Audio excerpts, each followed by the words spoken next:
What's up, guys? David DeSell here, your host of the Business with the Boys podcast, and as always, joined with my co-host, Landon Troyer, who was lit up during this podcast. I got to see a side of you that usually is not when the record button is hit. You were fiery today. I liked it.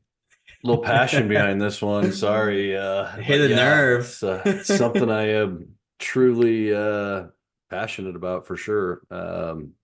Yeah, and this Hunter's great, dude. Like the guy just gets it to find somebody that similar to you and I sees the world through the same vein and the lens. And yeah, crazy ass story, number one. And number two, the amount of good that he's going to do in the business owner space. And I think he's going to change the game, and he's the right guy to do it. Yeah, and he if you're a business owner listening to this or you're a previous guest of ours or a future guest that's happening to go back and listen to this episode, I think Hunter would be an amazing resource for you specifically. And big thank you, by the way. We wouldn't have met Hunter if it wasn't for our good friend Patrick Brewer. So, Pat, Shout appreciate out the PB. intro. Yep. But Hunter Terpenny, he's a CPA who's trying to drag the accounting industry into the 21st century, which uh, I can say confidently is very much needed, period. And you'll see throughout the episode, more so towards the last portion, why that is and some of the vision that he has to do so and what he's done already to help solve that. And he's trying to do so both from a tech standpoint and client service and experience perspective. But he's just a cool dude, and I never want to put pin our guests against each other, but him and Brent, we're gonna need to have a hair slash ponytail competition between them two, both looking fresh and have the audacity to spend the time and growing it out, and They've looks both good got a great on head of lettuce. I mean, I'll them. be honest, they both got some lettuce, man. But no, it was cool, and just further confirms some of the stuff we've talked about in the other episodes as it relates to there's no direct path. I mean, by choice, he lived in his Or car for look. 3 years. Yeah, I was gonna say, I mean, or look like, right? Like the guy's not like, and that's what I love about him. He's just a vibe. Like he's just He's a take me or vibe. freaking leave me, which I can relate, right? He's like, I'm gonna have a badass ponytail and I'm gonna rock a t-shirt and take me or leave me. He's not gonna be your typical CPA who shows up in the monkey suit and does your song and dance. And good on him for not. Like I love that about him. Yeah, and I had the pleasure of getting to know him in advance of the podcast and Landon, your first time meeting him. But he's one thing I appreciated about him, and I meant to share this to him before we signed off, but sometimes when you click the record button, someone's demeanor changes if they're not used to being on a podcast or being recorded. And it was as if that button was never pushed. Like he was just truly That dude himself. doesn't have that button. No, He's just no. oozes genuineness. I mean, that's what's awesome about him. He doesn't even have that. That's not an option for him. Yeah, this is too, just as a heads up. I haven't checked this to know for certain, but I think this may be our longest episode or close to second longest episode because the conversation was just It's good. fantastic. And I Strap want to in. I know, and I want to thank you, Landon, because I got a nice little break for what felt like a 20-minute period.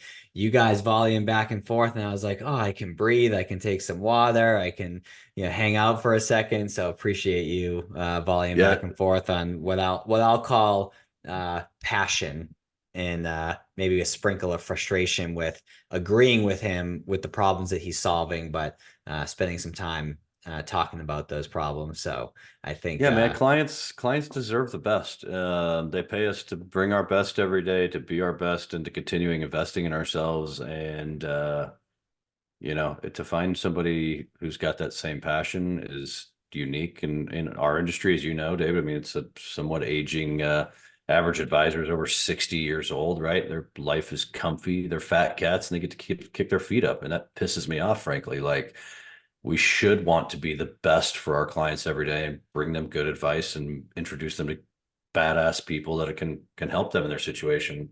And I think, there's going to be some strategic work to be done with Hunter and his crew going forward, just because quite frankly, you don't find them in that industry. Yeah, and I think too, I think there'll be a lot of people that listen to this that end up firing their accountant. So just buckle up and enjoy the episode. And with that said, let's go hear from Hunter. Who knew I would make it this far? They hated, they never believed me.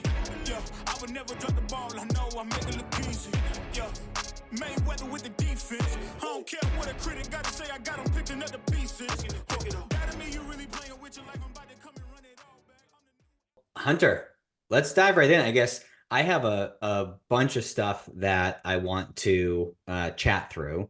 But first, help kind of orient our listeners. What is it that you do now? Because you work with business owners currently. A lot of our guests are business owners. A lot of our listeners are business owners.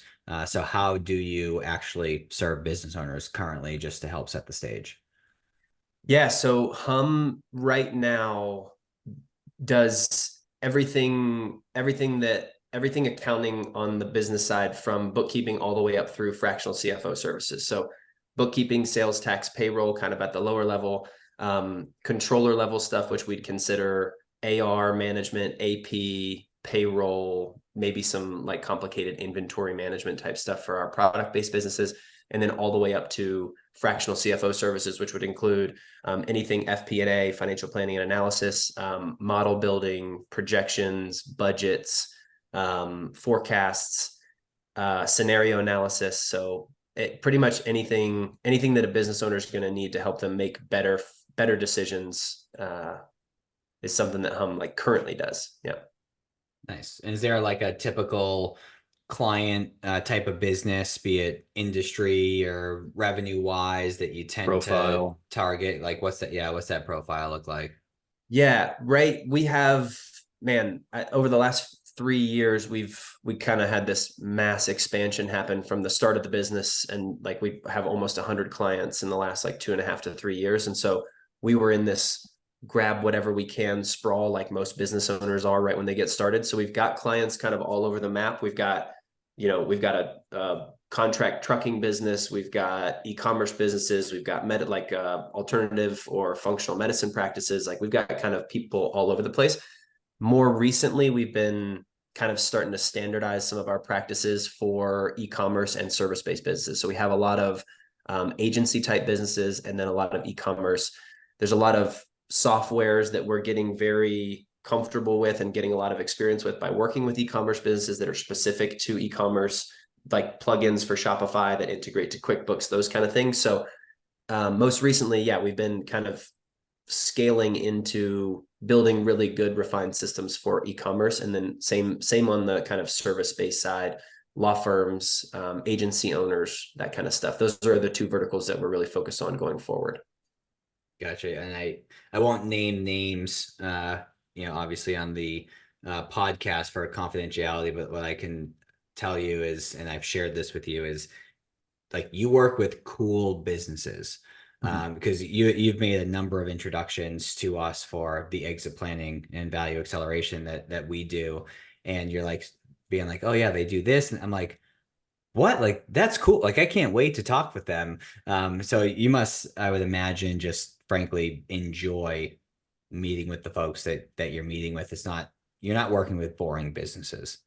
Yeah. So, and to answer like part 2 of your question that I think I missed was we really focus on businesses that are doing somewhere between 1 and 10 million in revenue. So in the grand scheme of things, pretty small businesses. And because of that, the people who are running them, the businesses are just as unique as people, right? At that level, like you get into larger businesses and accounting practices, operations, things like that start to get standardized. There's all kinds of reasons why that happens.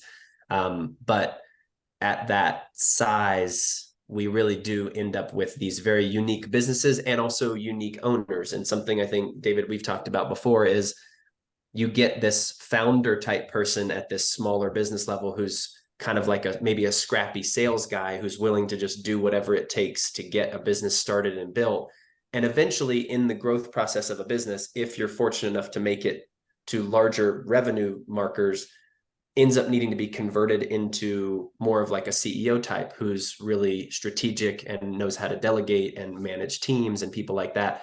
And not there's anything wrong with that skill set or that person, but the scrappy sales guy is just a lot more fun to hang out with, talk to, share a beer with, and, you know, help build systems. So we really like to help people understand that they're either still in that phase or kind of making a transition. Because, you know, in a lot of cases, I think three things can happen. One, the person never hits a glass ceiling and never makes it through the founder to CEO transition.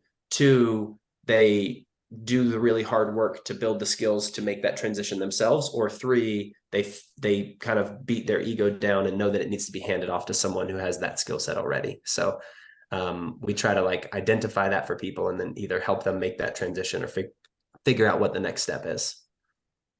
That's cool. So you're doing some pseudo coaching type roles too, almost in that case. And that's that's what I really enjoy. Like, I'm more of the sales guy. I'm more of the client relationship guy. I enjoy, like, all my clients have my cell phone number. We've been very fortunate to grow as quickly as we have, in that I don't take on clients that I wouldn't want to either share a beer with or hang out with. Same. So, like, I always say, like, I eliminate competition through authenticity, right? Like, I'm an acquired taste. I'll be honest. Like, people generally either they're like, really like that dude, or they're like, that guy's a complete asshole. I would never want to talk to him again. And I'm okay with both, right? Like, because I'll do anything for my people, but if you're not, I could give two shits pretty much, you know? So it's like, it's a beautiful thing as business owners to be able to work with people that we want to work with and tell everybody else to get met. Some people really love the fact that, like, their accountant has a ponytail and doesn't take showers, and some people just don't trust that at all. You know, like you said, it's like some people will identify with that and be like, see, that's authentic, I can trust that. And some people are like, well, if you're not the suit and tie who is, like, you know, kind of weird to spend time with and gives me all the, like, structured advice, like, I don't know. And it's just, we're just in two different camps, you know. And it's good either way, right? There's no right or wrong. Totally. And since you brought it up, I was gonna save this till later, but the day that we're recording this is the day that an episode with Brent Blecky got released, and you guys gotta have a hair badass dudes with ponytails. Yeah, you gotta have a hair competition. Right on.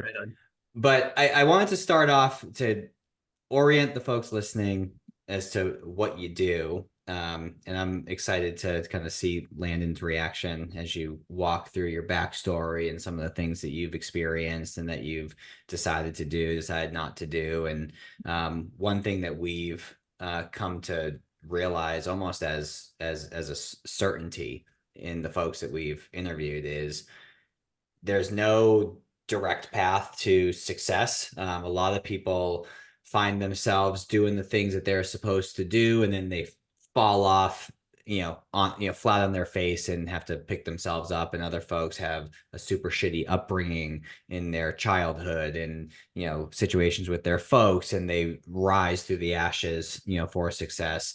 But you've had a couple cool, like, twists and turns that I'm aware of. Landon's not.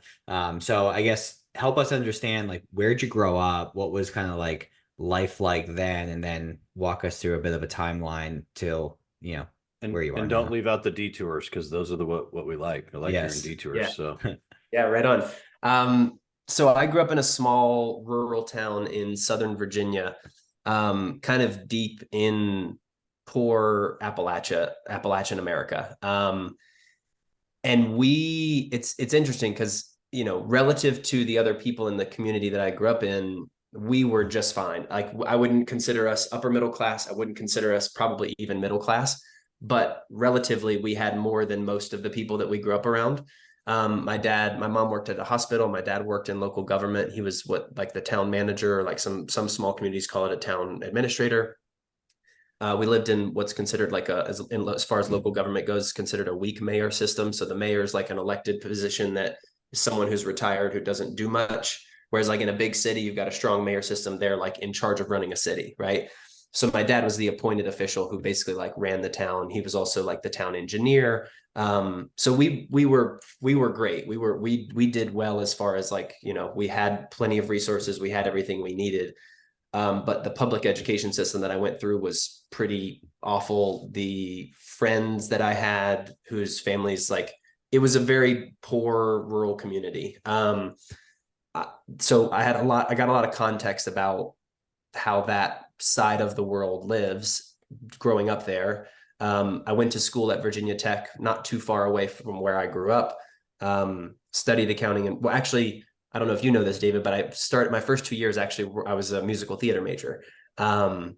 It's the ponytail, bro. I do remember that. That's the ponytail. It's all coming together now. Yeah, the look. Yeah. Kept the look and the love for sales. Like I really Yes. like, I no longer do anything theater or music related. I just like doing sales calls and prospecting is my stage. Like I love going to events. I love like meeting people. Like it's what I would do all day long if I chose it. Love that. So anyway, I studied 2 years there, left for a summer from school, went to LA, was like, I don't need a degree in this if I want to pursue it.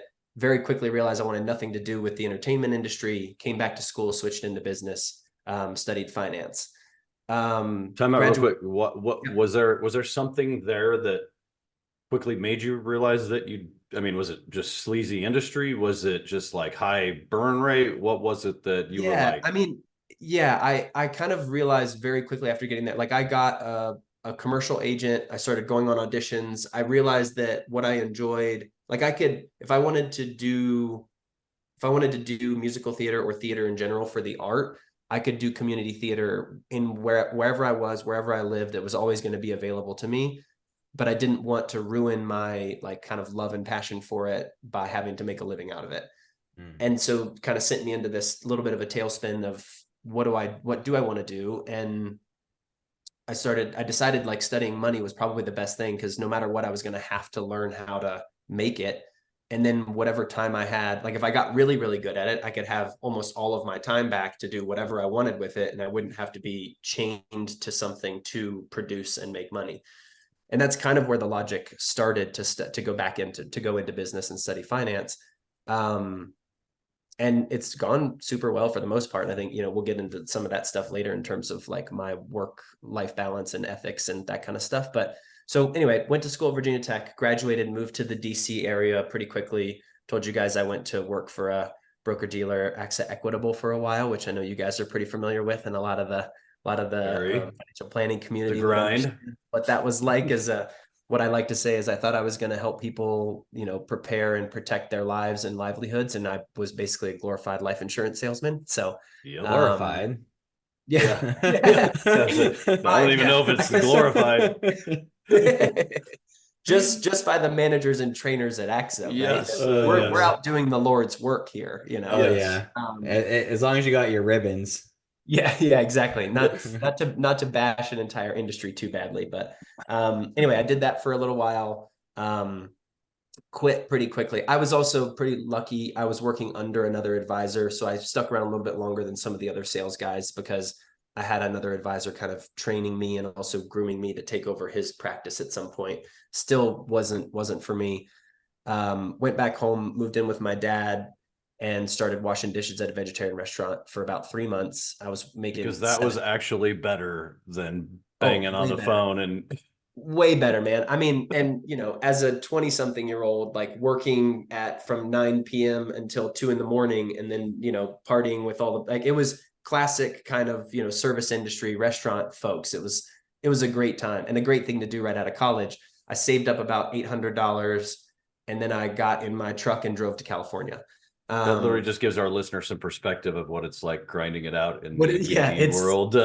Start out where you would rather go worse wash than being dishes. a bar back at the shittiest TGI Fridays there is, you know? Like, love it.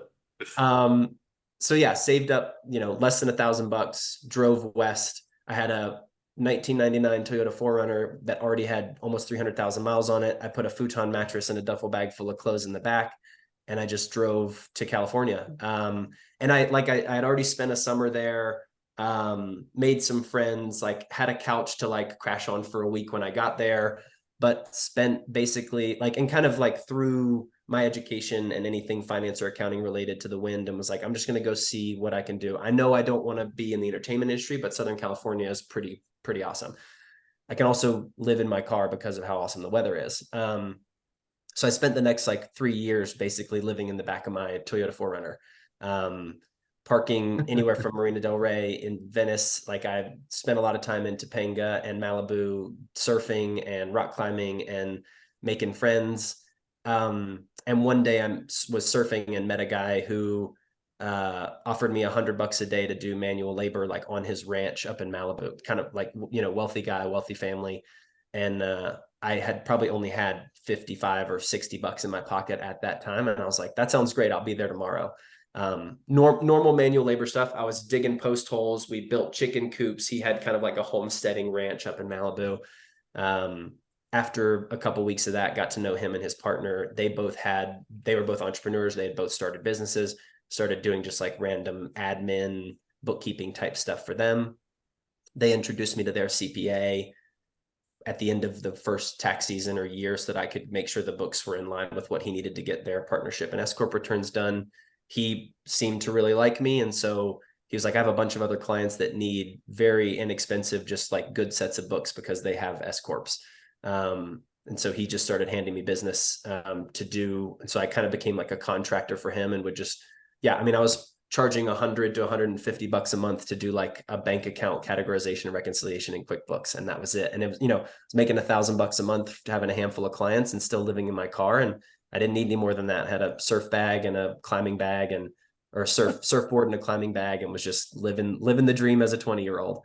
That is badass. Yeah, we gotta, before you go too far, we gotta unpack that. Yeah, cool. Yeah, right, I was just gonna say. Stop me at any point, man. Yeah. All right, stop. Let's. So, I'm just picturing you drive out to California. You had nothing lined up there outside of a couch to stay on. Yeah, and I knew that was only going to last for a week or two, probably. So, before you found the manual labor job, like what did you do for cash? Like, did you go bust tables again, or you just made that $800 work? Yeah, dollar by dollar. Yeah, it's funny. I spent all of that driving out. The other part was my sister and one of her good friends were starting school. This was in August. And so my sister actually came with me for the first half. I dropped her off in Boulder to move into the dorm and then continued the rest of the way after that. But I probably only had $150 when I landed in LA or in Venice at the beach. But didn't really need to spend any of it. I had a buddy who did the drive with me who was a musician, and he busked for cash on the street for a few days. Like after we got there, within a week or two, he like flew home. But yeah, I mean, like I just stretched that, like I just stretched that 150. I don't even remember how. It wasn't very long. Like it was within the first probably couple of like week or two that I met this guy. And like, so I like this 150, $200 that I had when I got there, I stretched it for like a couple of weeks basically until I like met somebody who was like, I've got odd jobs for you to do up in my neck of the woods. So just come up like tomorrow. You're like, yo, can I get a little front? Cause I don't have the gas money to get up there, but I'll be there. I promise. The first $100 bill was great because I was like, man, I'm gonna go get a Subway sandwich and a 6-pack. Like that was right. That was living, you know? That's great. What did your parents think when you told them your plan, if you told them your plan? I did. Yeah. It's interesting, man. Like looking back on it now, my parents split up like 3 months prior. They kind of did like, I grew, my sister and I both grew up there. I went to school like very close to home. My sister was still in high school, so I was still around. And then my sister decided to go to Colorado for college. And I left at the same time to go to California. So it's almost like our whole family kind of just like dispersed all at once. And my mom like did that intentionally, like my mom told my dad that she was leaving like a few months before that to have that happen before we actually left, so that we didn't leave everything being normal and then came home and things were different. So it was like, but they both were just like completely in their own worlds. Like it really wasn't, they didn't, I mean, maybe if you asked, like if I've never asked, I don't know if they were worried about me or what they thought, but like I was like, I've met people, like I've got a couple people that I know, like I'm just gonna go figure it out. And they were like, yeah, cool, we'll have a good time. Like, and they were also just dealing with their own shit, you know, like they were humans going through, like they were together for 28 years, like they had their own shit to unpack. Yeah, for sure. Certainly. Yeah. Were there any, like, I just imagine, like I think about my wife Kennedy's cousin Trinity. She was like out, I think she parked and like walked and to like check out the Golden Gate Bridge and came back and her car had been ransacked. Oh yeah. So I would imagine living in your car for what, 3 years? Were there any like close calls or sketchy shit or like anything like that? Like, did you ever feel unsafe, or it just worked out? Dude, No, I could tell yeah, you from experience, I slept in the IHOP parking lot in college for 2 nights due to some shit. Like I said, there's a reason I've been sober almost 15 years. And I had weird interactions of people like Grant, I'm in the Midwest, so like it was a little unusual to see a guy in a Nissan Maxima crashed out at 5 a.m. in the IHOP parking lot with a 42-inch TV and all of his belongings in the back seat. But I had people waking me up like all the time, like, "Oh, you all right?" I can't imagine doing this for like years. And it's yeah. hot. So It's hot yeah, in the so mornings.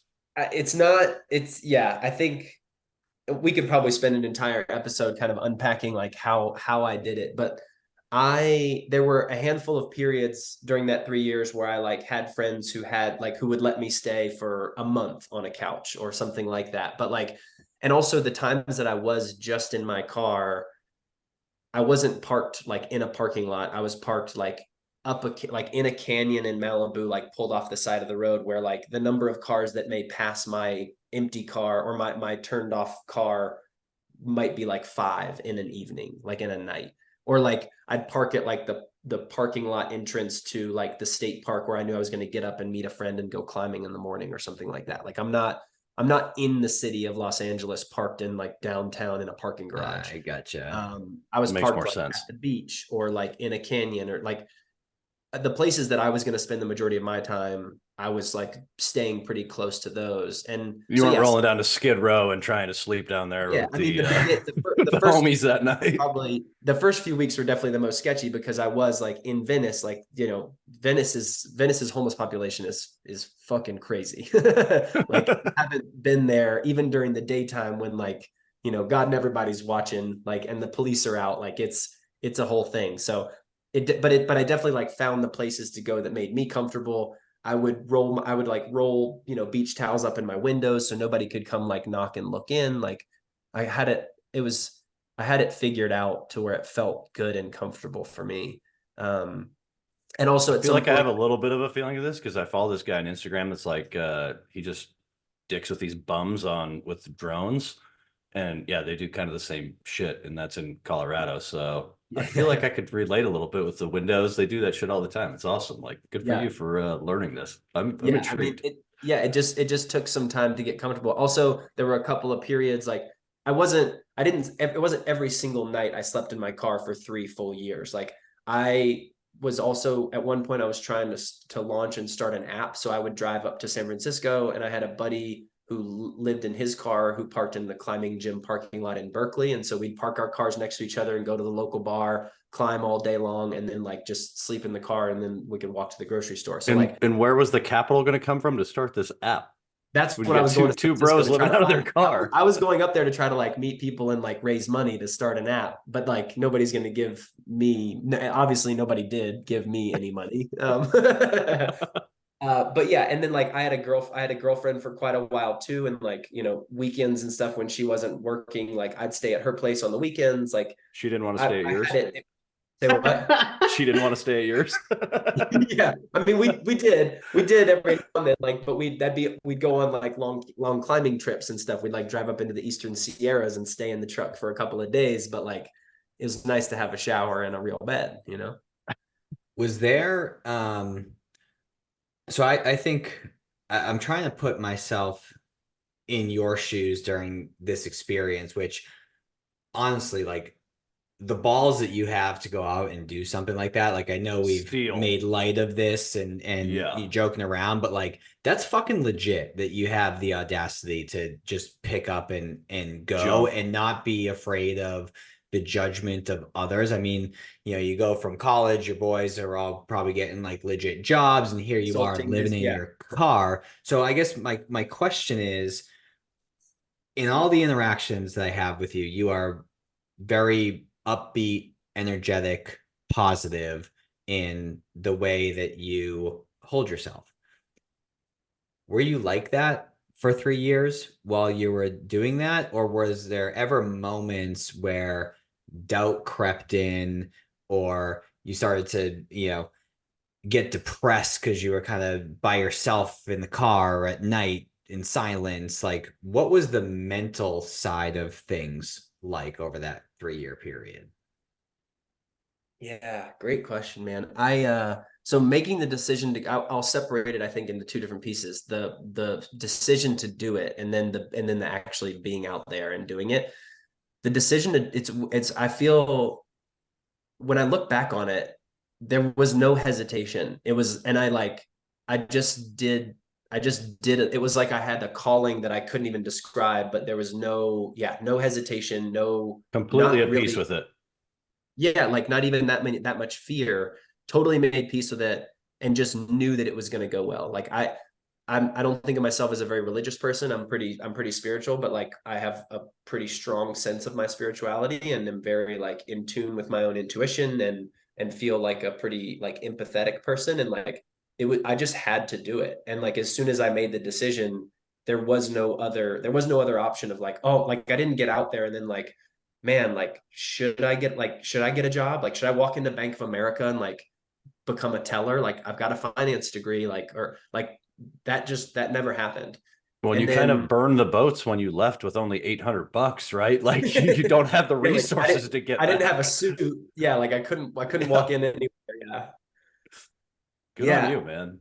Yeah. And then being there, I mean, definitely there were some like kind of like cold, like physically cold nights in the van or in the truck where yeah, I didn't really know like I had my computer, but like I had to go to the public library or Starbucks or something to like use it and do work. And there were things that were definitely challenging over what we currently have in terms of like a home and Wi-Fi and temperature controlled environments. Like, but no, like I always knew that it was a choice. Like I never felt like a victim of circumstance, I think is a good way to put it. Like I was making a choice not to sell myself for the exchange of dollars. Like I had a really good friend just visit that I've quoted her for the last probably 10 years, who I actually met during this time in Malibu. She was working at like a kids camp.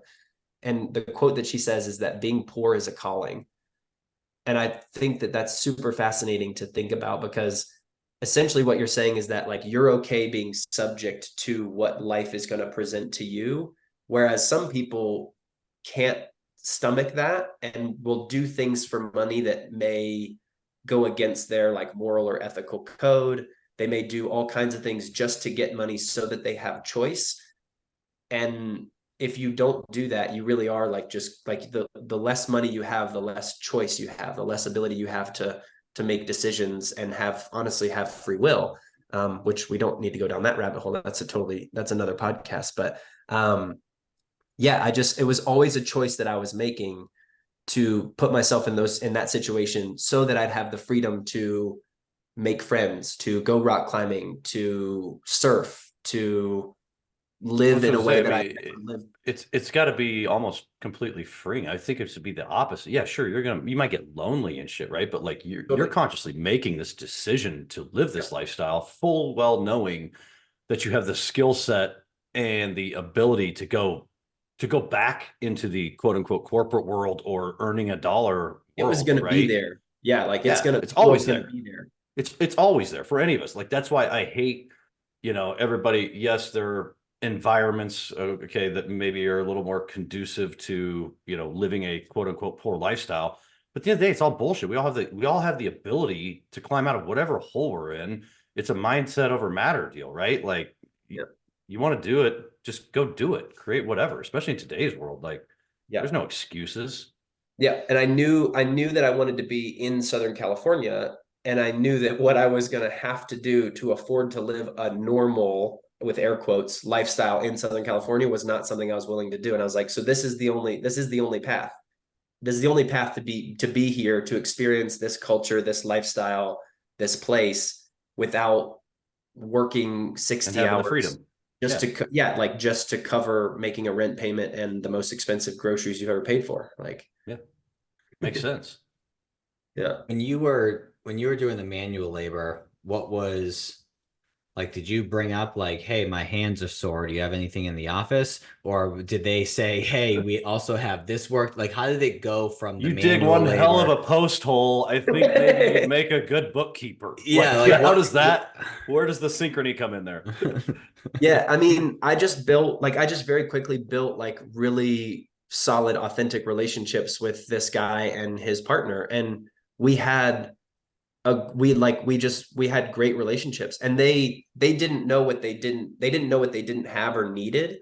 And so they were like, hey, like you went to business school, like can you do some of these things that we like really have no idea what we're doing? They're both artists, they're both part of the entertainment industry. They had businesses that they wanted to start, and all businesses need more kind of analytical type people. And so yeah, no, it was very organic. Like I wasn't doing the manual labor by myself either. Like the guy that hired me, like we were outside hanging out, like doing, like he liked doing that kind of stuff too. He just needed some support. I also was in charge of driving to Home Depot and picking up a few friends on the way up to do manual labor. So I was like the project manager for those guys, but also like he was out working with us all the time anyway. So we built like a really organic, good relationship and friendship.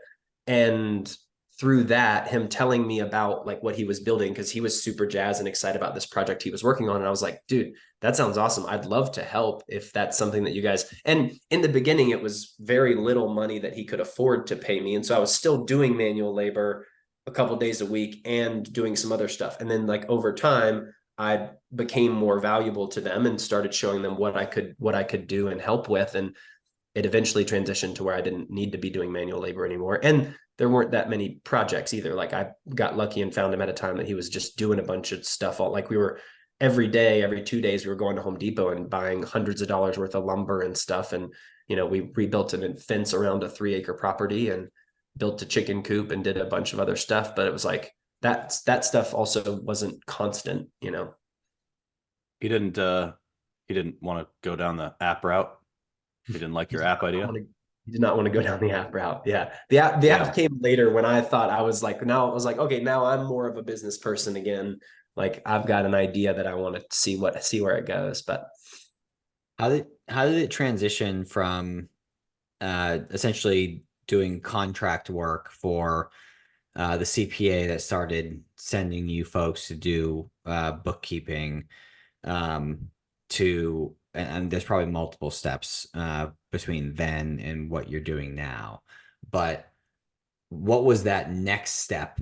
What was that inflection point from, all right, I got a handful of clients making $1,000 a month to, hey, I actually want to start this business and be legit? What was that next step after that? Yeah, so the bookkeeping stuff was always kind of ongoing and contract based for him. The next thing after we started to get comfortable, very similarly to how I got comfortable with the couple, was like he just started to really get to know me and trust what I could produce. And so still working on a contract basis, I would help him out during tax season, just prepping returns. And just January to April, and then a little bit September, October for extensions. And, you know, being a CPA, like, especially in a one-man shop, like we all know CPAs really like to save money. And so he only wanted to pay for one software subscription on his computer. And so he would work from like 4 or 5 in the morning until 3. We'd overlap for 30 minutes and he'd give me a whole like book of work to do for the next like 10 hours, and I would work from like 3:30 until like 2 a.m. So we were like 24-hour kind of revolving door, the software during tax season. And my wife thinks I'm cheap. Damn. Yeah, but it was great for me because I was making more money. I still had the gig with the other couple. I was now working contract for him for a couple $1,000 a month for his bookkeeping clients, but then also had these, like, I was billing him hourly for this, tax prep stuff, but I still had my days. Like at this point I had gotten an apartment. The complex had a pool. I had a new girlfriend, my wife. High on the hog. Congratulations on the apartment. So funny thing about that is that the only reason I got one was because my sister, who I had dropped off 3 years earlier in college, graduated in 3 years and was like, hey, I want to move to California with my big brother and hang out for a while. And I was like, I live in my truck. And she was like, all right, well, let's get a place. And I was like, fine, I'll find an apartment so that you can graduate and move here. So my sister and her girlfriend at the time moved to California. That must have been like October of 2017. And then I met my wife, who was my girlfriend at the time. I met her in March of 18. And then pretty quickly after that, she moved into the apartment as well. She kept her apartment for a while, but yeah, like as soon as I got a place, like a lot of these other, grown-up things started to happen pretty quickly. And not in like a way that like, I found a place to live and I found a wife. Who would have thunk? Yeah. Crazy, right? easy on the current wife. You gotta. Yeah, no, I know. Currently, she is my wife, but at that point, she was my forever will be. Yes, my girlfriend. Yeah, yeah. That's funny. So I cut you off to congratulate you for your apartment at that point, but you were saying, so you had your days available to you. You were doing some contract work. The work hours actually were pretty great. And I knew that like the bookkeeping, I was only doing so much of that. And at that point I had decided, well, it makes sense to go after my CPA license. Like doing the bookkeeping and working with this guy and this couple made me realize that like what I didn't like about financial planning and wealth management, I liked the analytical side. I liked the planning and finance part of it. But what I like, the clients that I was working with, and it may have just been that practice and those specific people, but I wasn't working with business owners, which I know you're doing now. Personal returns. Well, and only at personal the returns. But even way before that at AXA, like the types of clients that this DC based, firm had were large people who made large W-2s and then maybe had a large 401k, owned their house and maybe a few other assets, rental property, something like that. Their situations weren't super complicated, so the planning wasn't super fun. Starting to do bookkeeping and working for business owners where every business is as unique as a person, like I said, like that was super fun. And so I realized very quickly also that I wasn't ever going to cut my hair or take showers. And so getting something like a CFP or a CPA or having those letters, that designation or those letters behind my name would give people that trust that was necessary to like kind of to trust me with those kind of things, those like much more technical analytical fields. So knowing that, doing the tax season thing, I did that for about 3 years. And that's how long it took me to get the number of hours that I need. Like if someone works full time, 2,000 hours is what you get to get your CPA. But it took me 3 years to do that because I was just working as a contractor. And so he signed off on my hours. I took all the extra classes I needed after graduating, like my degree's in finance, but I went back and did all my online stuff to get all the accounting credentials I needed to take the exams. Took the exams like in a summer while I wasn't working with him in a busy season, and just learned a ton about the accounting industry. Left the firm as soon as I got my CPA license. I still serve those like handful of clients, do their bookkeeping. He does their taxes, but I stopped doing the contract work during tax season with him as soon as I got my license. Went full on into the app thing, which if you guys want, we can dive into that, but essentially didn't raise some money, spent some of it right before launching, was like, this is not what, like, this does not align with how I want my life to go. So closed that down, gave the investors their money back, have paid them back basically out of pocket, just since then with other business things, because that was something that was really important to me to do. And then took about another 8 to 10 months off almost completely. working, just like stopped working altogether, had enough saved up at that point to do that. During that time, my girl at the time, girlfriend, now wife, we had moved from California to Colorado. And then, you know, I didn't give many dates, but like that brings us up to about like the middle of 2021 when I started Hum.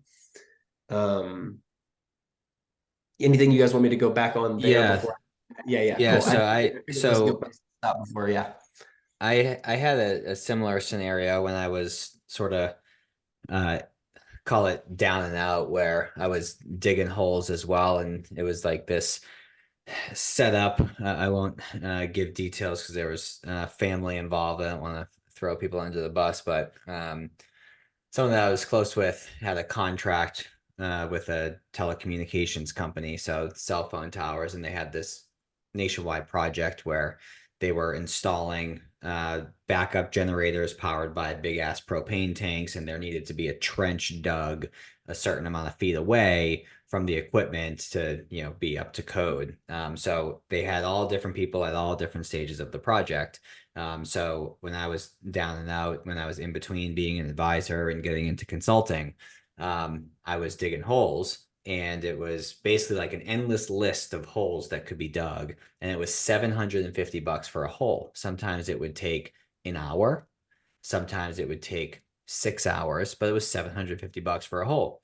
So I Ditch did a Digger few. David would get to check off the 45-minute outdoor workout for 75 hard 75 every hard, day, yes. though. But I probably did that for because I was still kind of playing consultant at the beginning stages, like just pushed out content, trying to set up calls, all that type of stuff. And then the weekends I would do it. So I did it for like a couple weekends, and I was like, I have friends who are saving up for rings. I have a cousin who is always down for money. So I went to them and I was like, hey, I'll give you $400 to dig a hole. And they're like, shit, that's a lot of money. So I had this basically team out there digging holes, and I was getting a cut of everything, kind of playing project manager, or so I thought. The way it worked is you got paid like net 60 after the whole job was done, and we were like a part of the job. Long story short, we generated like, me and my little team generated like over $50,000 in like a couple months of revenue. And I was like, this is great. As soon as this money hits, you know, things are good. Well, I got fucked and didn't get paid. And so thankfully it was just sweat equity, but, and thankfully it was like close people to me that I could have a conversation with. And took me a couple of years, but without getting paid myself, I paid them all what they were owed. So Yep. I resonate a lot with what you just shared about getting the investors their money back. So all that to tee up, in a nutshell, what was the app idea? Why was that not aligned with what you wanted to do? And why was it so important to you to pay them back, even though they knew the risk of investing up front? Walk us through that, because I think there's some good stuff in there. Yeah, great question. And thanks for sharing your story too, man. Like I have buddies, like I almost got into a similar contract during college, actually, where same kind of contract, but we were splicing fiber. So like putting in, you know, glass fiber in neighborhoods and places in like rural Virginia, West Virginia, and areas that like didn't have it. But yeah, not the type of business that we're probably used to dealing with now. It's like there's a lot of things that like there's no contracts being signed, there's no 1099s going out. Like you just got guys doing work because they're going to get cash at the end of a week, and if that cash doesn't come, like who do you answer to, you know? So so okay, so the app idea at the highest level was I wanted to create a benefits package for freelancers and independent contractors. As I had started doing bookkeeping for these smaller businesses and realizing that people who have businesses can afford to pay financial advisors and wealth managers and accountants and lawyers to like set these things up for themselves. Employees of companies have these things provided to them because it's a regulatory requirement for them to do. But then people who are choosing, and I like, really resonate like with business owners, but also freelancers and independent contractors are basically like really, really small business owners. They have taken control over their lives. They want to be responsible for everything around getting and doing contracts. They want to reap the full value of what they're producing. Like I love telling people that like the only reason that having employees makes sense is because you're paying them less than they're creating in value. Like that's the only reason that businesses exist, is because they can trade, and for good reason. Some people are very comfortable making that decision. Like I'm willing to take less money, excuse me, knowing that I have a I'm safety getting net. stability and consistency and certain things that I'm trading, like having benefits and like all this stuff. So anyway, don't need to run down that rabbit hole, but I wanted to create a platform that would give tax withholding, retirement, automatic like retirement savings or contributions, and health insurance to freelancers and independent contractors. After going through our due diligence and market analysis and spending a little bit of that money on developers, like the tax withholding piece was super simple. An app that connected to your bank account through Plaid, and when any deposits came through, you would swipe them left or right if they were income, and we'd take like an automatic withholding the same way that Gusto would take it from your normal paycheck. Retirement account, same thing. Once you swipe income, certain percentage gets pulled over into like a custodian account at a big, broker dealer. We could set all that up on the back end. It could be part of the app. Then we got to the health insurance part. And what we realized doing our market analysis was like, we were going to have to build a healthcare company. I wanted to build an app that was going to be fun to build with a couple of buddies that I had met that were developers in LA. We're going to raise some money, do a cool thing. And then we're going to have to do marketing and get people to adopt our product. Tax withholding was so simple, couldn't monetize it. Retirement accounts, at some point, AUM maybe at a point where it could be monetized, but not worth raising enough money to build that product to get that many people on the platform.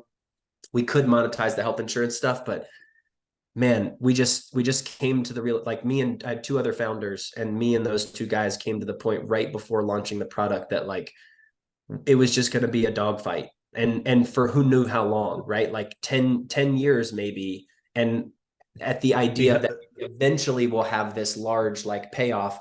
And I took about like that 8-10 months after that, I really had to unpack why I wanted that. Like it had nothing You to don't do. want that. Like you don't want that life, because I am licensed to sell health insurance and I farm it out because it is such a pain in the ass.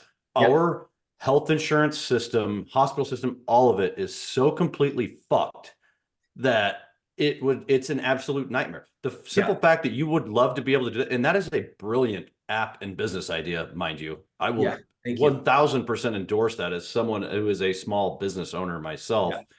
Could totally use that, especially when starting out, right? But it's such a joke that these large insurance companies in health insurance carriers have this market so completely warped that you have to play by their rules. I mean, it's an absolute joke. My buddy's fighting the good fight down in Oklahoma, kind of doing something to buck the system a little bit, where it's basically like, if you're big enough, you can afford to self-insure.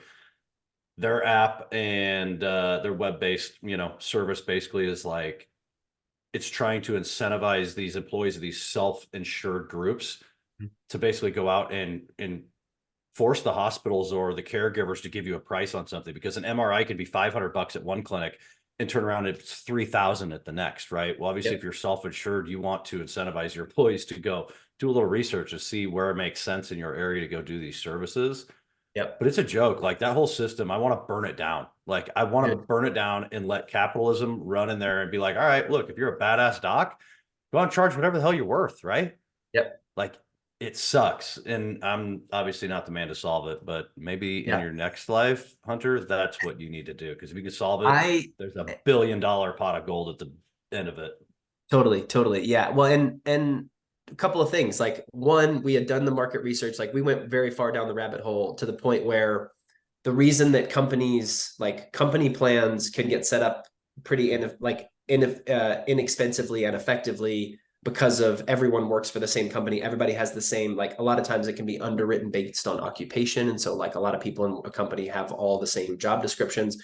The things that we were struggling with were, we were setting up what were called association health plans. And we don't need to get into the specifics, but like the two things that you could underwrite on were like type of work or job description or geographic location. And so both of those, we need obviously a certain number of people to reduce the cost to where it was like reasonable, especially with Obamacare and what was getting subsidized by the federal government anyway, to get those to be like reasonably based plans that we were buying and adopting all these people under like a club model, like, you know, Kiwanis Club or, you know, a mastermind community or something like that. Like you can do these association based health plans that are standardizing the benefits and getting people good coverage.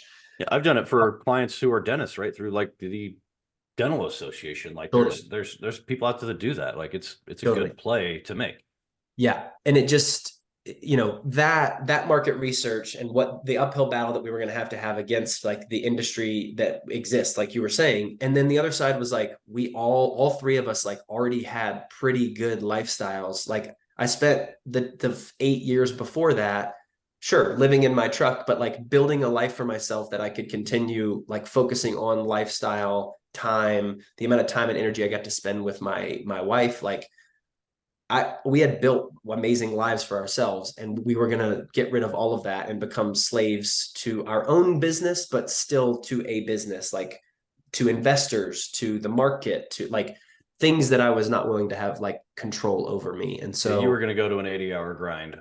Yeah. Sure. And I just wasn't willing to do that. My wife is 7, almost 8 years older than I am. We met and very quickly started planning a family. Like that would have changed the whole dynamic of how we started our family, like a whole bunch of things. And so it took me, you know, months to kind of unpack that and plan for what was next. But that was kind of the transition out of that idea and the ego death that I had to go through. I was just gonna say that's got to be tough, dude. Man, like I wanted to be a tech founder. I don't know why. Like it took me a while to. It's sexy. Who wouldn't want to eat? Totally. Like It's Mark like, Zuckerberg's a complete douche, but I'd love to have his pocketbook and be sitting ringside UFC. Like even though memes are making fun of him, like who doesn't want that, right? I wanted to exit $100 million company, and I couldn't even tell you why.